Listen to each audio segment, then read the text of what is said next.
It didn't go live. You'll know. Yeah, we're live. We're Fat Fish on Brad Grunny Grunberg, and that is. I am Eric the Fish Schneider. And look what we have today. Oh, man. This is a legend. Oley. How you doing? This is I'm Frank scared I'm Oley. gonna get whacked. Yeah, you are. You're in the middle. You're in the middle of two guys. Exactly, buddy. Hey, Brad. If we have food, don't grab from either one of us, man. You'll lose your fingers, okay? So I am starving, by the way. Brad, meet Frank Oley. This guy, whenever you're an older bartender and you meet a guy that reminds you when you were younger, this is the guy. This guy's a mixologist. This is the new Tom Cruise in the business. I met him in Vegas. Love this kid. He's going to talk about mixology today, about flair bartending, and about how many girls he's got to turn over. When this show's over, there'll be 4 phone calls from girls. He's got to turn 3 of them away. Then 2 to Brad. Then 2 to Brad. You know? Give me one. Give me some crumbs, Frankie. I'll give you a number. It's 911. Call anytime you want, brother. Yeah, I keep asking Fish. That's what I tell people at the bar when they ask for my number. I'm like, yeah, no problem. It's 911. Just give me a call whenever you want. Frank's got all the lines. Yeah. Thanks for being on the show, Frank. We really appreciate it. Frank, let me ask you a question. Take a look at Fish for a second. Just take a look at him. He's got a raccoon on his fucking head. He's got these fucking Mr. Magoo glasses. Wait a minute. What is wrong with this guy? He's a sexy motherfucker. Let me tell you something. Not bad, not bad. I like those. Wait. I got the props. I got the props from Wow. Let me tell you, when I first walked into Shucks and saw him bartending, I looked at him and I was like, man, this guy's just like me. We're the same as that person. And I've only met one other person that bartends like us in my entire life. He's in New York City. His name's Ronan. And we used to work together, and I've never met anybody else like us. Like, those 3 people that bartend like us it's very limited. There's not many people like us, you know? We put on a freaking show. That's it. And you know what? I tell the guy in the middle here, as much as I make fun of him and love him, he's a bartender, man, because it's not – I always tell people about bartending. And you're a craft bartender, and I'm a gaming bartender, love it. You're you're old school bartending, but it's not the drinks that you make, it's how you handle people. Brad, you'd be a great bartender, man. You probably. Are you guys a therapist? I mean, honestly, you hear stories, people come to you with all their problems, and you're breaking up fights. I mean, you have no idea. Yeah. I've had 2 70-something-year-old women ask me to have a threesome with them. I was like, what in the hell is going on here? Like you see and hear it all behind the bar. I can write an encyclopedia on it, A through Z. That's great, man. I love it. And how long you been a bartender, Frankie? Since I was young. I mean, I'm 43 now, but I started when I was 20. Wow, that's great. Yeah. Did you have to go to bartending school? No, I don't believe in that, Craig. You don't need to go to bartending school. You go to bartending school if you want a job. You do it for your own knowledge, but you don't go putting that on your resume because people are going to overlook that. You know. I do believe in bartending school for your own knowledge 100%, but not to get a job. But I think that even as a home bartender, you should do that just to have fun. But if you really want to learn cocktails before you go apply somewhere or become a bar back or a server and you want to, get up and move forward and get promoted, then the bartender school is the way to go. But for yourself, for your own knowledge, I'm actually starting in June on Tuesday nights. I'm going to start doing the Zoom classes on intermediate and advanced cocktail courses. I'm going to start doing that. But I'm also going to start giving out recipes as well and doing classes on recipes and how to design the cocktail as well, like how to build it and all that. I got some picks. This is Frank. I love this guy. This is him. Look at that. Where's that? That's a flair bartending, man. Oh my God. Where is that? That's a bar I put together in New York City. I just recently put together before I moved down to Florida after I moved away from Vegas. It's called the Woo Woo Room with PMS Hospitality Group. Great group. I love the boys. Mike and Patrick are the owners. They're amazing. But that's a 1970s, 80s disco-style speakeasy in Manhattan. Oh, I love that. You literally walk into a sex shop, and then, boom, you go. After the sex shop, you go into a disco bar. Oh, Brad, get a job there. What do you say? Brad, get a job there. Yeah. Just move to New York. You got one, bro. Wait, let me get this straight. So, Frankie, you're in Vegas. You're in Florida. You're in New York. What are you in the witness fucking protection program? Don't worry about that. That's none of your business. Once again, like I said, call 911 if you want to get in touch with me, bro. All right. Hi, 911. So what do you do? Do you set bars up and then move on to another bar? I set bars up. I do a lot. It depends on what it is. I set bars up. I design the back end of bars. I tell the plumbers and construction, the carpenters how to design it, how to build it out. I design cocktail menus. I do bartender boot camps. So I'll go into your bar and I'll like teach you actually how to bartend properly. Like one thing I can't stand when you go into a bar, like you said earlier, and there's no personality. Your job is not to make drinks. Your job is your bar. That's my stage. Your job there is to have a stage, make your own drama, make your own sitcom, make your own comedy, talk shit, get the whole bar together, talking together. And that's how you get repeat clientele. That's how you build business. It's just boom, boom, baby. There's 4 C's: communication, circulation, consistency, and connecting with guests. None of those C's says make a drink. He's right. You make a drink, it needs to be consistent at all time when you get to craft cocktails. That's 100%. That's the last thing. I mean, it's really right, guys. The personality and having, you know, being infectious, and people, oh, we got to go see Frankie, we got to go see Fish. Oh, we're gonna have a good time, and that's why you get return business, right? And that's the thing about bartending school. Like, you can't go for your own knowledge. You cannot teach someone how to have a personality or how to multitask. You're born with that. You can make it better if you have it. You can build on that and get tips on, you know, kind of like help make them look better and better. But you can't teach that. I mean, that's just who you are. Right. You know, these guys, I mean, the Fish he's a nut job. Last week I saw him. He's on the freaking bar, dancing on the bar. Let me look at him. It's on the graveyard shit. Who the hell does that? He does. I mean, who else would do that? I would do that. It's nuts. It's tough. It's crazy. When you have old ladies throwing money at you, you'll do anything. Yeah. Hey, Frank. Right here. What is that, buddy? That's fire. So that's called the Bitter Beast, which is actually one of my nicknames. So that's an old-fashioned with green chartreuse that I catch on fire and do a firefall right into the drink. Wow. If you get this presentation.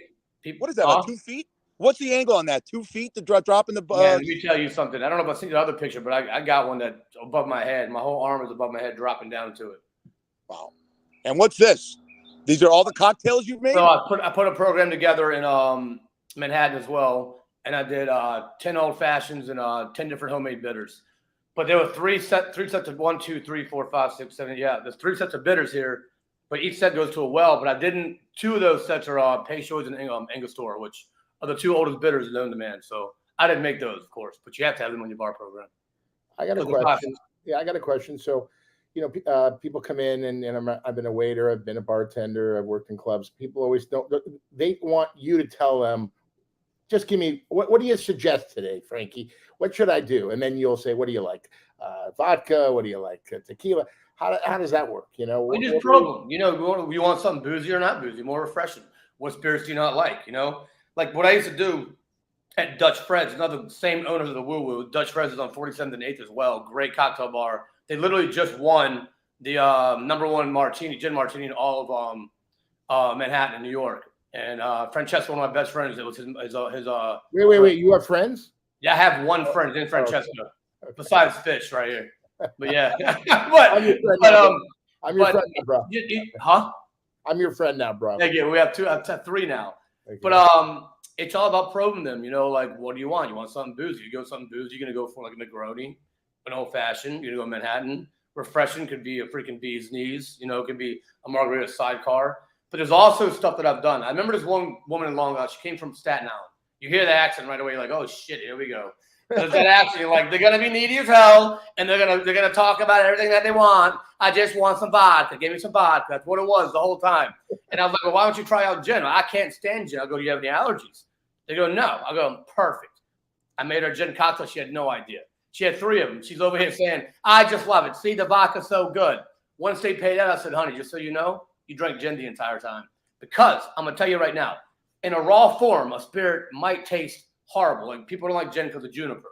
Mezcal because it's too smoky.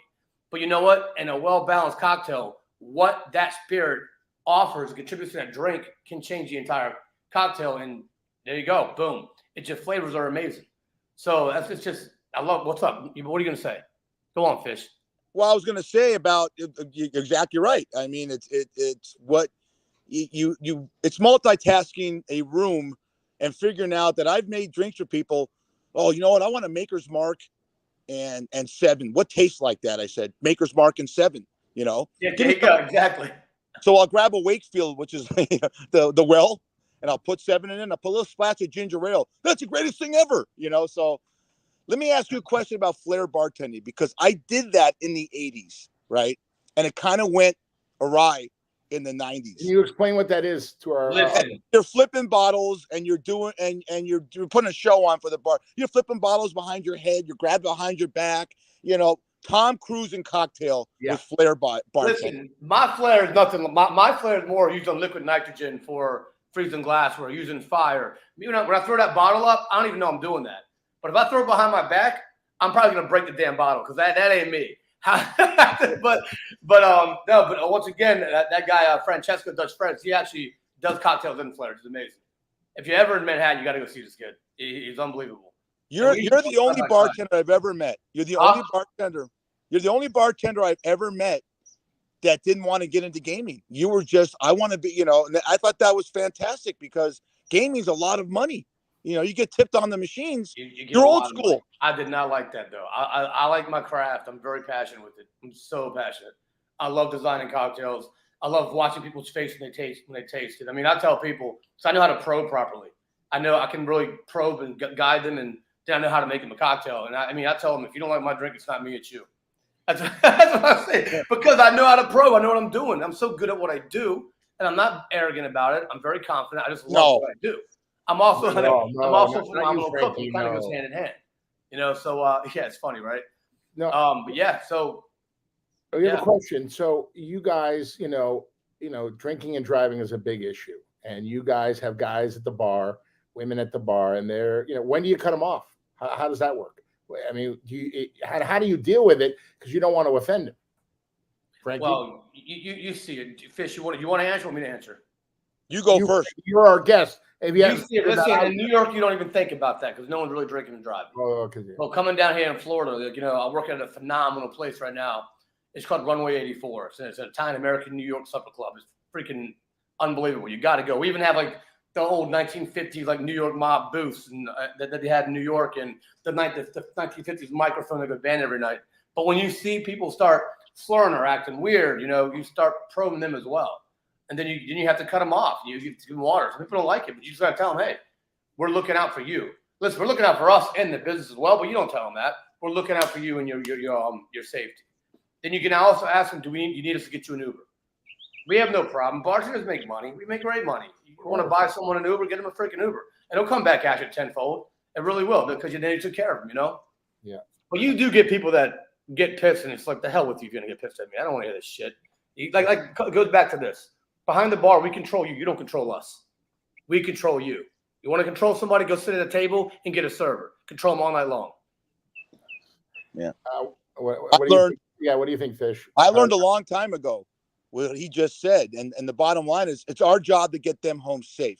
If we're giving them something that could be unsafe, that's our job. And you never let the bar, the customer control you or control the music in your place. If you control the music, I don't like working with jukeboxes. I hated that because that caused more fights in the bar. Jukeboxes and pool tables, Frankie, cause a lot of fights. You've ever dealt with joints like that?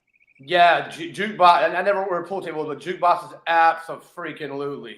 And especially when you skip their song, and then because that's that new thing now. That just, I mean, even sitting at a bar with that crap, you'll see fights happen because of this. Yeah, I threw a guy out. I threw two guys out, Brad. Guy walks in the bar and there's a Bruno Mars song on the jukebox, and the guy goes, "Who's playing this shit?" They start going at it. We get him outside, and I go, "You know what, you idiots? You just got 86th out of a bar, and I promise you, Bruno Mars isn't giving you 1 cent of royalty from that song." That's funny. Listen, there's 3 things now you don't do. There's always 2. You don't have a jukebox, and at a bar, you don't talk politics. You don't freaking talk religion. Nope. Stay the hell out of it. That always causes a problem. When I see politics started up, especially nowadays, you got to shut that down real quick. Right. Well, we're going to talk about woke culture later, but you got to watch the jokes that you tell. I told this joke recently, and I got in trouble. Here's the joke.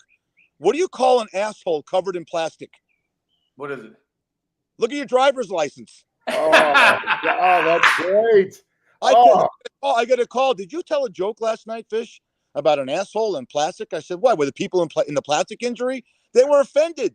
And I said, fuck this. You know what? Oh, come on. Part of your job, now Frankie was to upscale joints, but even the other joints he's worked, even in his joint, your job as a bartender is to tell jokes. Yeah.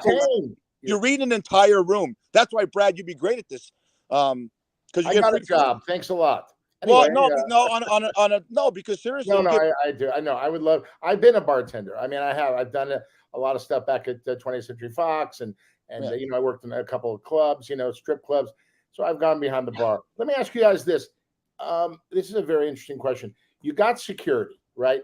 But you guys hop the bar, right? Oh, you have no security. How do you no deal security. I've helped fish out before. People touching women or women touching that, he had my back. He's had my back. Remember that one dude? Remember the dude next to that wouldn't pay his bill and he wanted to kill me?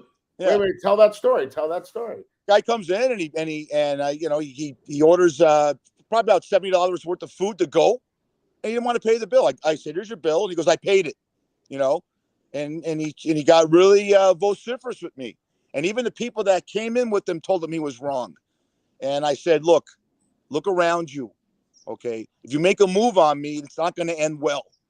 So he goes, "I want to look at the camera. I showed you I paid the bill." I came in the next. I go, we're gonna show up tomorrow at 1 o'clock when the manager's here and look at the tape. The guy never showed up.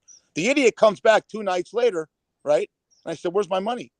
And he goes, "Nothing ever happened." I go, "Really? Want to go see the tape?" I mean, that's the shit you deal with.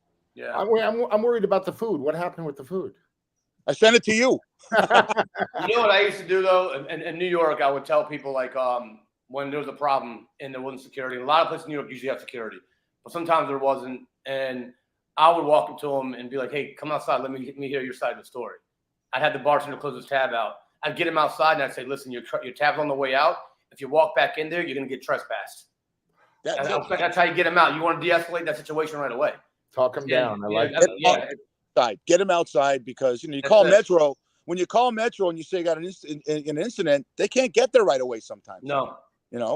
So, a lot of shit could happen in 30 seconds. So it's rare. Wow. It's part of our job. If you're in a nightclub situation, you work on the strip in a casino, you don't worry about it. The local bars, you worry about it, but you do what you have to do. Let me give another story too. Like in New York, because they got some crazy rules in New York, but I never forget a few years ago, a block away, these 2 people got shot and murdered on the street. And it was all over. Everyone heard about it. And I mean, ideally, you'd want to lock the door until the cops come and, fix that problem, because where are they going to run? Somewhere probably, who knows? Or they might not. But if you were to lock a door in New York, then we would get caught for kidnapping all the people. You can't lock a door, which is nuts. Wow. It happened to the guy in the bodega. He locked the fucking door, and the bodega dude, he did it because what happened, this dude robbed him. He locked the door, and the guy that robbed got him for kidnapping. The bodega guy. Oh, that's ridiculous. What the fuck is that? Crazy. But what happens? Okay, so what happens if somebody comes in with a piece, a knife? How do you deal with that? And they pull it. What do you do then? I mean, I had a guy. Listen, I don't know, man. If a gun's in my face, I'm coming at your ass. If you're far enough away, then you got me. But if I can touch you, I'm coming at you. That's who I am. I've always been that way. But I'll tell you, I had a guy one time throw a bottle at my face. I cut him off. He came in all wasted. His 2 girls. He had. I said, "Listen, you can't drink." He starts talking really bad about me, and then about it's just a bunch of stuff. I'm like, "Listen, don't just get out of here." He took a bottle, because we had a lot at a cocktail bar. We have a lot of bottles of glass that syrup and stuff in it, and threw it at my face. Oh. Okay, and he had no idea. I jumped. He tried to run. I jumped that bar, tackled his ass, and I held him down till the cops came. Good for you, Frankie. Good for you. No, because when people drink, sometimes they're happy drunks and sometimes they're angry drunks. Yeah. And then stuff happens, beer muscles, you know who I am, and blah, blah, blah.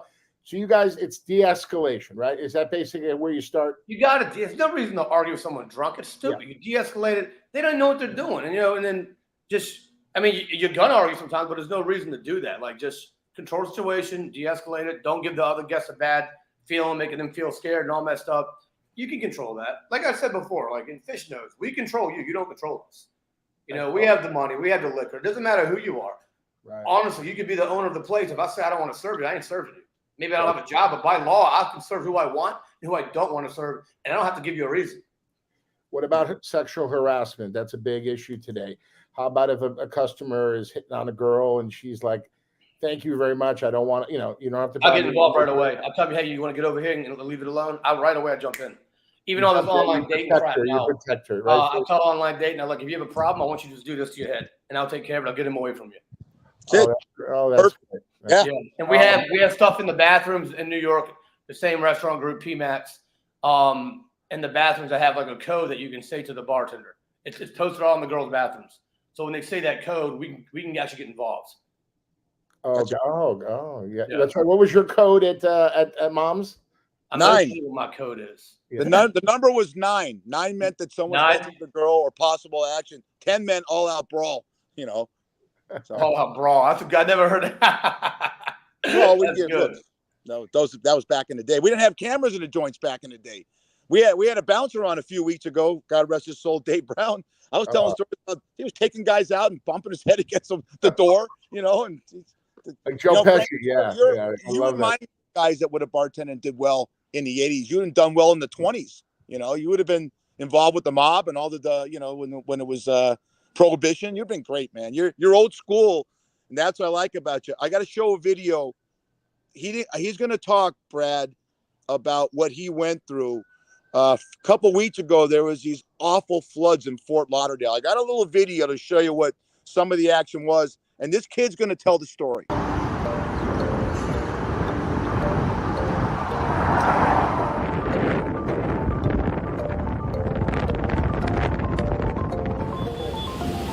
my God, I need to put my gun inside. What's wrong?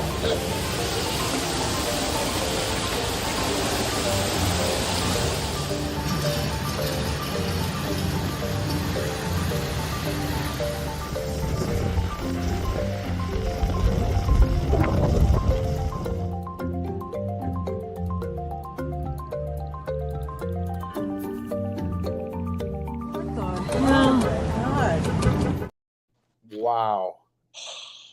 Frank, tell the story. He calls me and he goes, "Fish, you would not fucking believe what I just went through. Give me a 2-minute nutshell of you getting out of your car and going 3 hours for safety. Go." Let me tell you, man, that just brought chills and fucking that did change me a little bit. And I'm as tough as you get, but the airport, I'm right near the airport where I work, and I was leaving work and I was following a truck, and I went from literally 6 inches to 3 feet. My car just locked up and started floating away. And all of a sudden, my feet, I couldn't believe it. I was talking to one of my bartenders, and on the phone, my feet started getting wet. And I'm like, what the hell's going on here? And it started just filling with water until it got to my waist.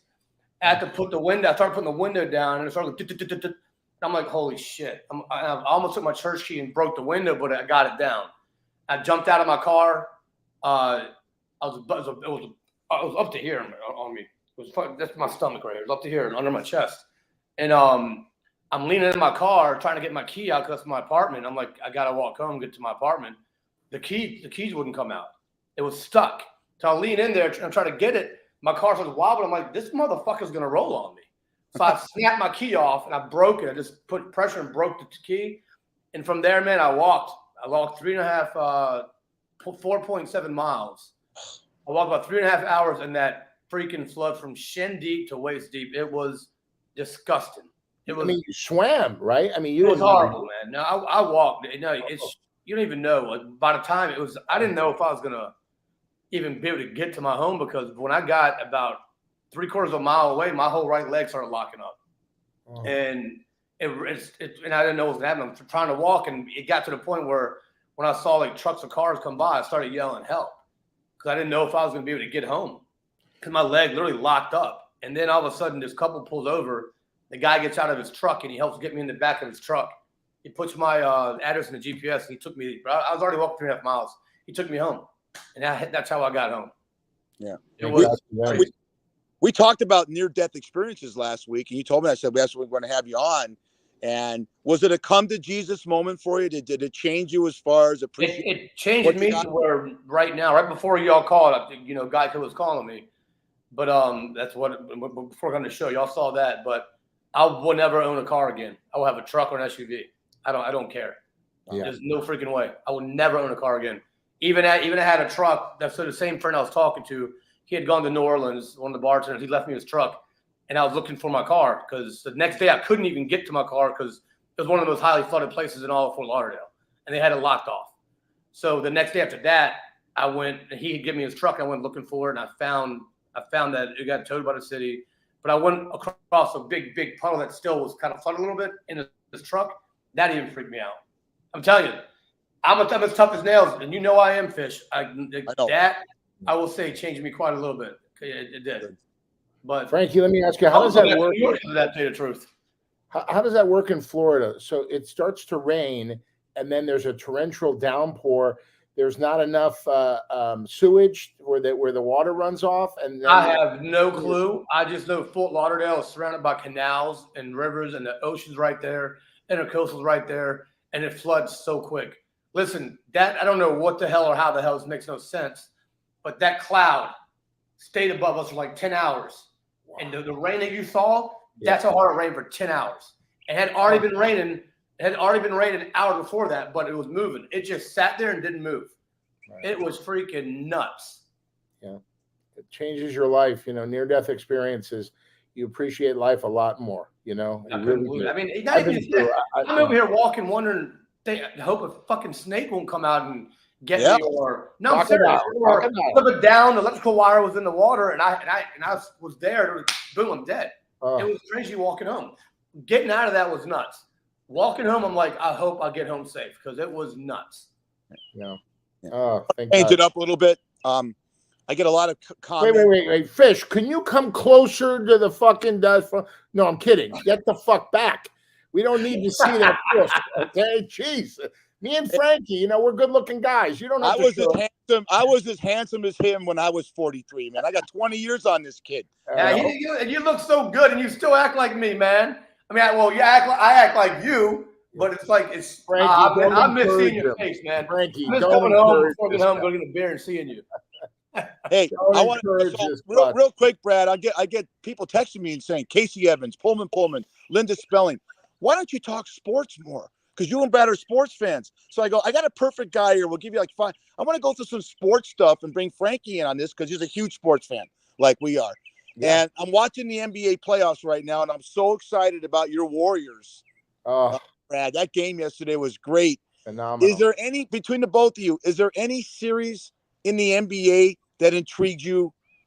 I mean, obviously with you, Brad, it's Golden State and Sacramento. Yeah. With me, it's the Knicks. What the Knicks are doing right now is crazy. I'm all about those Knicks, baby. 100%. Yeah, I like the Listen, I might have been born in Virginia, but I'm a New Yorker. That's what I am. Through and through. The Knicks are playing great ball. I like, you got to love the Joker in Denver. I mean, the guy is like a Larry Bird, right? He's something special. But you know what's great? All these guys, Morant on Memphis. I mean, all these guys. I think, let me ask you guys, don't you think basketball players could be the greatest athletes of them all because of their size and how they move and they're agile and they run and they stop? I mean, I love basketball. I love everything. That's my favorite sport. Mine's football. Football. Yeah. Well, we got the NFL draft coming in 3 days, and I know biggest Chicago Bear fan I've ever met. And what I love about him is whenever I say, how come these Bear fans are giving me shit about the Raiders? And he calls me and he goes, Bear fans are full of shit. Don't listen to real Bear fans, all right? I got to ask you something about the Bears. Are you really sold on Justin Fields? Is this a career year for him or no? I am. All right. All right. And I don't know if you were when this, but I'm going to say something like, this kid has got no protection, and look what he's done. Right. He has had he's fucking running for his life. The most sacked player there's in the NFL. The guy's running for his life. Now, let me tell you, we just got some weapons. I call them the bipolar Bears. You never know what the hell you're going to get. The bipolar. Let me tell you something. Every year, I'm like, this is our fucking year. But I will tell you right now, our GM polls, he's not fucking around, man. No. Now, I do hope that he gets that tackle from Ohio State, like on our 9th pick. I really do. We gotta protect Justin Fields. We boosted up our defense. We're gonna have one of the best linebacker duos there is going on. We're gonna have that. I mean, and then not to mention we got more. I mean, let's get at it. DJ Moore with Justin Fields. It's about to be something special, I think. And hopefully that helps Claypool out a little bit. Don't get me talking on the Bears. I won't shut up. Well, you won't shut up, but you're like Brad. But let me do cross cultures here. Brad and I are born and raised in Los Angeles, and the one thing we're not proud of that you are, because you're basically Midwest, you have the East Coast kind of flavor to you, is that in LA I've noticed that the fans are so fair weathered, and it really pisses me off because we are. When the Rams last season opened their game, the whole opening home game on Thursday Night Footballs against the Buffalo Bills. And there's 40,000 freaking Bills fans. That would never happen on the East Coast. I don't know why LA is so fair weathered. You know, Brad? You go first, Brad. No, the thing I love about Chicago New York. I mean, no matter what the weather is, they're in that crowd. They're cheering on their team. What. They come early, they leave late. LA, they come late and leave early. I don't understand it. It might be a Hollywood thing, but the diehards. I mean, going to a Cub game, it doesn't matter the record. They're there to cheer on their team, rain or shine. 100%. Right? I mean, maybe it's the culture. I mean, look at Pittsburgh's fans. Look at Green Bay's fans. Oh. The hell with Green Bay. The hell with y'all cheeseheads. But they show up. They show up. Yeah. I just want Aaron Rodgers out. Get out of our way, man. Yeah. Oh, I don't like Rodgers. Rodgers is too Hollywood. He's a great quarterback, but he's not a great leader. No. It's all about him. No, it's all about him and all the, he has, by the way, I did a little research on him. He doesn't talk to his brother, doesn't talk to his family. This guy is, first of all, it's time for him to go. It's time for him to retire, right? Because I'm going to tell you, he ain't winning no more Super Bowls. He won one, right? He only won one with Green Bay.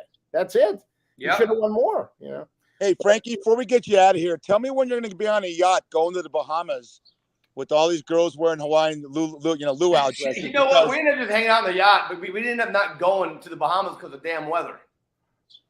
But it's going to happen. I'm not worried about it, man. It's going to happen. So listen, anybody that needs any services too, like I'm Frank Oley. My company's The Oley Way.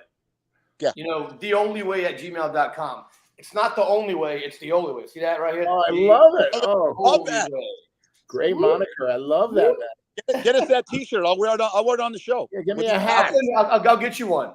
But I do, like I said, I do bartender boot camps, design cocktail programs. I do private events. I can be flown anywhere. I'll go anywhere, anytime. Let me know when. Get Brad a shirt too, and we'll both wear it on the show. I will. So, yeah, we do. 1 star Frankie all day, baby. 1 star. Frankie, so are you a married man? Are you a single? No, I got divorced recently. Okay, all right. So you're back out there, huh? Oh. Yeah, I'm back out there, man. When I gotta hang out with you, man. We can get in a lot of trouble. We can get a lot of good-looking guy like you and a fat guy like me. Oh man, forget about it. That's it. Yeah. I'll come out to LA, bro. At least when you guys go out, you'll eat well. I love to eat. So I can't wait. So now you got a divorce. We talk about everything on this show. I know you're sad. How long were you married for? 10 years. Oh wow. Okay. You have any kids? No kids. You have any that you don't know about? But now, are you just taking it slow? You mean I know you. I'm good, bro. I'm good. Yeah, that part of my life, it happens. It is. I have no ill will. Like we're be happy. We're friends. It is. Oh, great. Yeah. Great. Shit happens in life. You get up and go with the punches, man. Roll it. The ladies, look out! Frankie is single again, baby. Oh my goodness! It's funny when people come to the bar. I'm like, "How you doing? My name's 1 star Frankie. I got no personality. I'm a Harvard bartender. Good luck," and I walk away. Oh yeah. Girls love that. Girls love bartenders. They do. Girl comes in alone, right, guys? Oh, there he goes. Here he goes. Yeah. I miss you, Fish. Fish. Let me tell you. Let's be honest. Frankie gets much more tail than you ever got when you were single. I bet you Fish. He's married. Yeah. He's a loyal married man. He's our I'm sorry for him. Wait a minute. The customer's always right. Yeah, but you're wrong. Wrong. I'll tell you what. Not always right. You know the joint I worked at in the 80s, and it was wow. Hey, I was voted the greatest ass in Brentwood because I was an ass and I had an ass. That's great. It's funny. I was telling y'all before, but like one time, this happened in Vegas. The girls walked in. They're like, "Ooh, look at that booty." I'm like, "Uh-huh. That's right." I said, "I can twerk too." They're like, "Yes." They go, "Let me see your twerk." I go, "How about you? I'll let you watch my butt clap." They go, "All right." And I go, dumb, but whatever. People laugh. You know what I mean? You're like stand-up comedians, you guys, right? You're on stage. You tell your jokes. You pour the drinks. You know what? When you sit with me, I'll get everybody talking to each other. I get it all happening, 100%. Like one time I was in Vegas as well. This couples in there. We're just fucking around having fun. This new couple walks in, and I'm just like, I get a face. I'm like, "What's up, guys? How you doing? What do you want to drink?" I'm putting a show on, right? I told the couple that was there before, "Watch this." And they go, "You okay?" I said, "No, I'm not okay. I'm not okay at all." I go, "You have no idea. This is my first cousin, and that's my ex-wife, and they're fucking married now. They had no idea that I worked here, and they decided to stay. So they sat there and they played with it, and a couple believed it. And I looked at them, I was like, man, that's not my ex-wife. That's not my first cousin.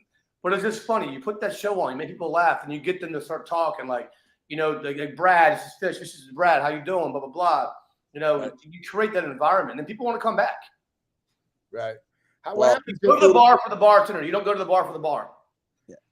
I'm blessed to work with extremely young and great bartenders at Chuck's Tavern. I mean, they're all in their 20s and 30s. So I learned the swag and the lingo. But it's nice to know between them and Frank Oley that the legacy of our industry will continue on when I'm sitting at an old deli, Jewish deli with Brad in our 80s. What's this? So what happens if, people are having a good time, two people, they see each other, all of a sudden they head back to the bathroom, right? They lock the door. That happens, right, Frank? Happened to me. Yeah, go ahead, Brad. We don't care about you. Frank, tell me about your stories. So what do you do? Do you don't see that shit? You just let them do their business. Down in the basement. You don't know if they're going to be there or not. New York bathrooms are usually in the basement. Oh, okay. So what do? You bang on the fucking door. But if you're busy, whatever. That security can deal with that. Man can deal with it. Okay, I got you. Let them go fucking have a good time. Yeah, I got you. I just, people are banging on the door. I got to take a piss. And I'm not gonna tell you who it was, but I was working in a bar in Hell's Kitchen back in my 20s, like 26, 27, and this bartender, good looking lad, we're fucking slammed. He's like, Frank, he's like, dude, I gotta go, dude. This girl wants to give me a head. I gotta go to the bathroom right now. I was like, what? I said, bro, we're busy. And he was like, I just Jordan saw it. I said, just make sure you fucking come quick. Get the fuck in there. Get the fuck out of there. Oh, so he wanted some. I'll never forget it. Wait, he wanted some capola? Is that what he wanted? Yeah. Oh, that's great. You guys. It's great. What was it? We always ask, what was the first job you ever had before being a bartender when you were a kid? And where'd you grow up? New York, right? My first job ever, I grew up in Richmond, Virginia, was at a restaurant called The Grapevine, Greek and Italian restaurant, making $4.25 an hour as a dishwasher. Wow. And then I started prep cooking, making $4.25 an hour. I never get asked for a raise. Like, I get a raise? They're like, we can't afford to have a raise. I'm like, all right, whatever. But I was 15 with the work permit, making $4.25 an hour, but I could not wait to get my $200 paycheck. I was always so happy at $200. Good for you. You paid your dues. It's still around too, this restaurant. Great family. Amazing place. Yeah, we all learn, guys. You got to start somewhere, right? That's why I tell my nephews. I go, guys, you got to start at the bottom because you're going to learn so much as you go up the ladder, right? And you know how to treat people. When you're making nothing, you learn so much about, life and what's important in life, and then you hopefully you keep going and you keep stepping and you hit where Frankie's hitting, top of the world, baby. I love it. All right. So Frankie, anybody can we promote you? How can people find you on social, all that stuff? So I'm at The Only Way. Not The Only Way, the old TheOleyWay, my Instagram. I got to get better at that. TheOnlyWay.com. My LLC is Cocktail Genius down here in Florida. Like I said, I can be anywhere, whenever. Like, it's all about boom, boom, boom. Hire this guy, right? Right, Fish? How about you guys together? Oh, my God. Roadshow. Wouldn't that be something else? That would be crazy. You guys, if I ever get married, I'm going to hire both of you for my wedding. And we're just going to get busy, crazy. Well, I'll tell you what, I've already thought about starting it. I'm a technology idiot. Someone says, what's your opportunity? Mine's technology. Starting a bartender podcast on how to fucking act properly at a bar, and how to treat your bar staff, how to treat bartenders. This is from management to the customers all around. 100%. You should never be a fucking boss, be a leader, but just stories of the bar stories and bar wars. I've already thought about this. That'd be a good thing for me and you to do, Fish. Holy shit. Oh, you guys would be great. Well, if Brad got married and hired both of us to do his wedding, his wife would leave him. High five, boy. Wait, I got a question. You guys are so good at what you do. Has anybody said, hey, I'm going to back you. Let's open a bar? And I have the perfect name for the bar, Johnny Cocktails. That's a name that I went by. Yeah. So let's make some money. Let's start a bar called Johnny Cocktails. You guys run the show. from soup to nuts. So let's go. The group in New York that I was with, they want to do that with me. Oh, yeah. What's going on? Yeah. It's another reason I'm thinking like New York. I mean, I miss it. New York's fucked up right now, but if you can put that aside, nothing beats the restaurant industry in New York. Our industry in that city is unbelievable. Yeah. And Vegas. Nothing comes close. Vegas too. Chicago, maybe. That's about it. Chicago, New York. Yeah, Vegas. That was awesome. Vegas too. Yeah, Vegas. In Vegas. Sorry, in Vegas. Yes. Oh, Vegas is good. Sorry, Fish. Hold on. All right. I've worked in when it comes to cocktails, though, like the cocktail programs, you're gonna have your main city will be San Fran, Chicago, and New York. I would say LA. All right, so I'm gonna. Okay, we got the name Johnny Cocktails. Let's find the money and let's retire and let's just start Johnny Cocktails all around the world. Everybody wants a great fucking name. You like that? That's a name I went by. Come see your coctologist at Johnny Cocktails. Frank, Frank. We even got a thing. Tiki's my jam. Tiki is my 100% jam. That's my thing.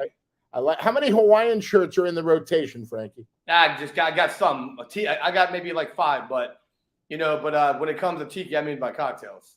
All right, Frankie, this has been great, man. I'm so glad you came on the show. Me too. Thank you so much. I want to do this again for sure. Absolutely. We'll bring you back. And Fish, you did good. This guy is awesome. And Frank, Fish, I want to talk to you after this too as well. So I'm gonna give you a call later. Please don't. Anyway, Frank, you call me anytime. You take care of yourself. Stay safe. All right. Yeah, me too. Y'all, if anyone out here who's watching this needs service, I don't even care. My number is 917-485-1099. Give me a call. All right. Give me a call. I'll take care of you. Yeah. He's a good old boy. We love you, man. I love it. You too, brothers. You too. Eric, Fish, I love you, bro. So good to see you and hear your voice, man. I'm back in Vegas. I'm gonna come see you at the bar. I know I'm just gonna pop in and be like, boom, like I always did. No. I used to live like a mile from his bar. Yeah. This is show number 7. Lucky number 7. So Frankie, see, we got show number 7. Him on too. Oh, there you go. Frankie, I was in prison when Frankie was in prison. Oh, we love you, Frankie. You take care of yourself. Love you guys too. All right, we'll talk soon. Okay, thanks, definitely. Buddy. Bye. What a guy. You were right, man. Wow. That guy's the real deal, right? Character. It's a character.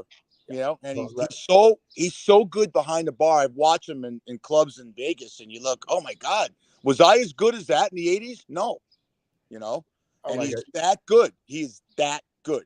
I got a bone to pick with you, young man. Sure. You say I'm going to do well. Yeah, I love you. And first of all, how are you? I'm doing good. I'm doing well. I got. I'm going to go to a video pretty soon of you because we talked last week. I'm going to go, but I got to show you. You always say I look like this guy, right? Yeah. That's great. That's great. You. All right. Well, look. I showed you the glasses. Those are Mr. Magoo glasses. No, yeah. Those, yeah. All right. Well, you got a new haircut at Pedro's, and you look terrific. You look great. Like John Candy. But and this is Brad's haircut. All right. Dewey Oxburger. Well, no, you look more like this guy right here. I think Fred Flintstone. That's my hero. Well, hang on. They're casting the new Flintstones movie. John Goodman lost 150 pounds. He can't do it anymore. So I said, look, imagine Brad doing this.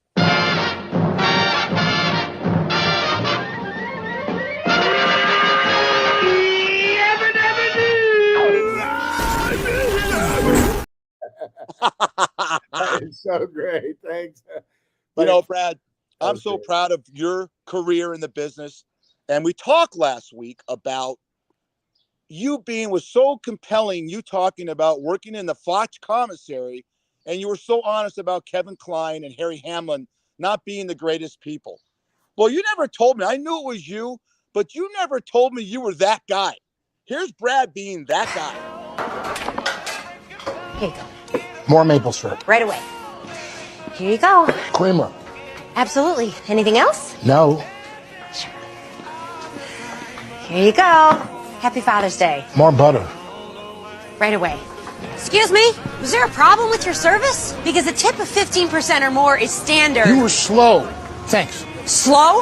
Is it that I was slow, or is it that your bloated metabolism can't handle a 5-minute wait for the 10 pounds of bacon you shoved down your fat throat? Hey, enough. Do I have to call the cops? What's wrong? What's going on? Tip. I want to talk to your manager. You're talking to him. What do you plan to do about this? Sir, She please. disrespected my husband on Father's Day. Ma'am. Rude, and my eggs were undercooked. Sir, respectfully, if you can't afford to tip, you can't afford to eat here. Seriously? You're siding with this little slut? Let him go! Let him go! Let him go! Okay, Sean, let him go. That's acting, baby. That's acting. Dude, you know what? That Shameless ran 10 years on Showtime. You got to work with Dermot Mulrooney and Emmy Rossum. I always make fun of you, and sometimes I bully up a little bit. You lost a lot of weight. You were a lot heavier back then. Yeah, and I gained 100 pounds for the part, and I lost it after. I'm method, baby. Me and De Niro's got nothing on me. talk about that. Talk about that scene. Was it improv? Did you go by the script? I mean, did you end up making it with the girl that played your wife? Because that's about perfect for you. No, she was very nice. No, she was very nice. Emmy, amazing. Dermot, I mean, it was funny. We were okay. So we did this scene, backlot Warner Brothers, on the Chicago street. We were in little bar that they had there on the Chicago street, and we did it. But he must have put me up against that wall 25 times, right? Wow. Oh, yeah. And he let me have it. I told him, I said, listen, I want you to, I'm method, baby. I mean, just plant me up against that wall. And he did. So we're driving back to our cars. The little van takes us back to where our cars are. And I'm talking to Emmy. She's so sweet. I go, what kind of guys you like? Nice guys, bad boys? She goes, I like nerds. I go, oh, yeah. I go, she goes, I'm dating a guy now. And she's like, oh man, he's really nice. And I just like nerdy guys. I go, wow. So then he's in there and he goes, man, so sorry I put you. Are you okay? I go, I'm a little sore, but I could take the pounding. I could take the 25 times but your fucking breath, Jesus Christ. How about a fucking tic tac, man? Oh, it's like that. It's like doggy dog breath. You stink, please. Oh, he was fucking crying. It was great. So did he have bad breath? Horrible. Oh no, he didn't take. Usually they have mints and stuff right there for you. If you have to. I didn't have to kiss anybody, but usually they have mints for people. All the actors and. Oh my God, I guess he missed the mints coming to set. Oh, he smelled like a fucking dog. Woo! But he took it. He was just cracking up because that's the whole thing. Fish. I goof on everybody. I don't care who they are. I goof on them and I tell the truth. And, if they, like you said, you told that joke, who cares? It's a joke, but one thing I don't do, I don't hurt anybody's feelings. And if I do, I stop. But I keep pounding on. Oh man, that's a good look. Pound all you want. Yeah. I want to say something. There's something that I want to talk about. Today, Richard Lewis came out and said that he has Parkinson's disease. And he's very brave to do that. I saw him on the set of Curb, and he's one of the nicest people I've ever met. I waited on him in the Fox commissary. And he's one of my favorite comedians, and he's fighting this terrible disease as Michael J. Fox and many others around the world.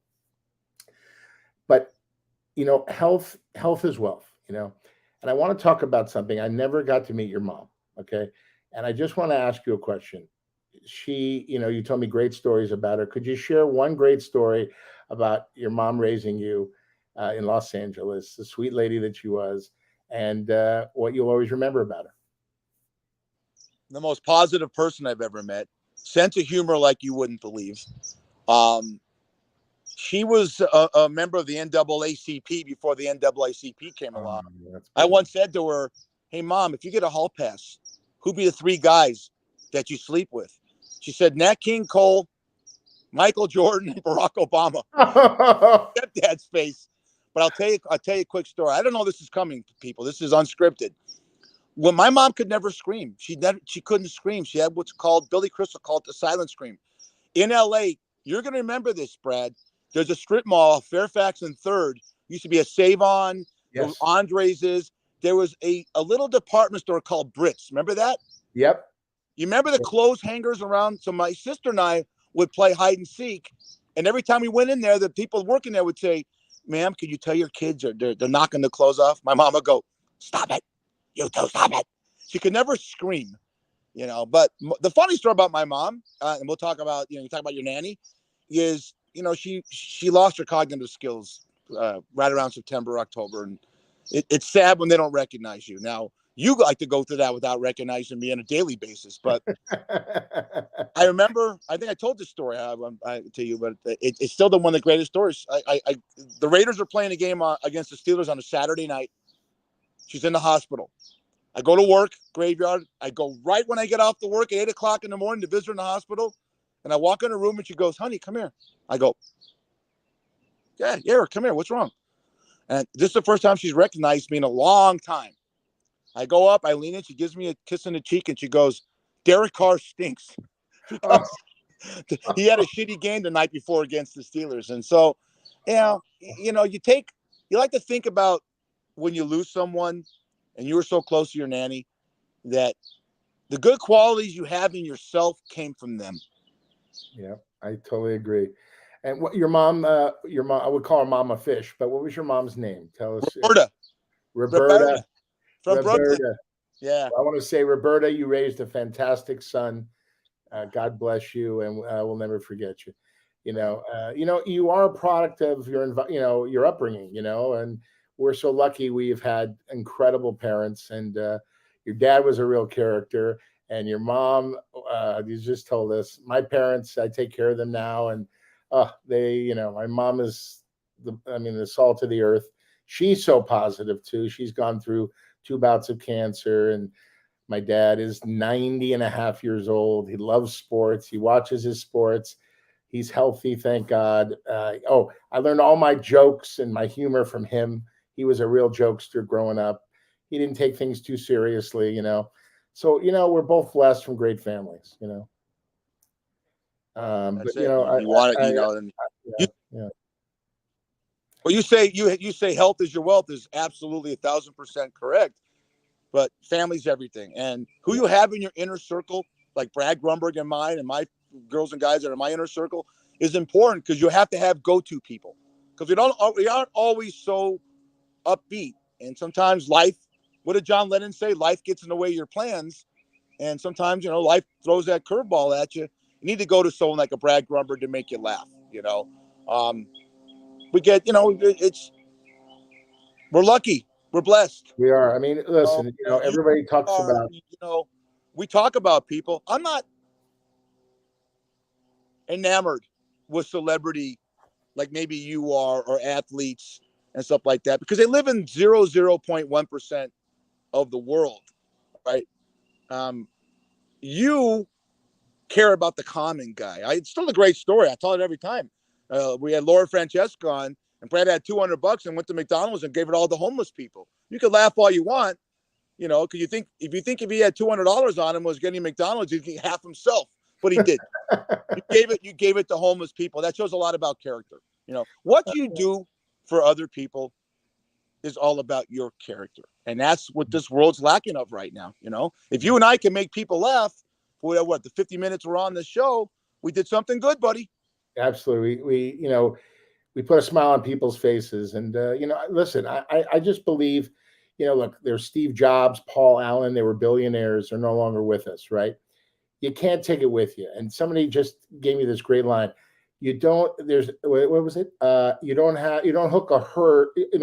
a U-Haul up to your hearse as you drive away. You know, you spread it out if you can. You know, as my grandma always told me, don't be a drunken sailor, put away for a rainy day. But, you know, when it's all said and done, there's so many less fortunate people out there. And, you know, if I can touch a few lives along the way, I think I've done my job, you know. But Fish, what a day. What a show. Big Frankie, your mom, my nanny, my parent. That's just great. You know, hey, kiss the ones you love, right? Kiss them today and tell them you love them. But the fact that we can get such a celebrity lookalike, you know, we got this guy and then we got that guy. That's amazing. You know, and then one more guy. Oh yeah, well, the one more guy is this guy. I love that. Do you still have an ascot? Do you still have that ascot? You and Thurston Howell III? Jim Backus was the voice of Mr. Magoo.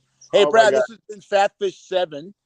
You know what? We're on spot. If you want to watch us, YouTube, Facebook, DB&A Television. We're on Roku. If you want to listen to us, go to Spotify, iHeart, Stitcher, Amazon, Apple Podcast. Okay. We appreciate our audience. We're here for you. We'll be back with a great show next week. I'm Eric the Fish Snyder. I'm Brad Grunny Grunberg. And by the way, Fish, Charles Nelson Riley called. He wants his fucking glasses back from Match Game 76. There you. Oh yeah. Oh, stop. We'll see you next week on Fat Fish. Have a great week, everybody. Stay safe. Stay safe.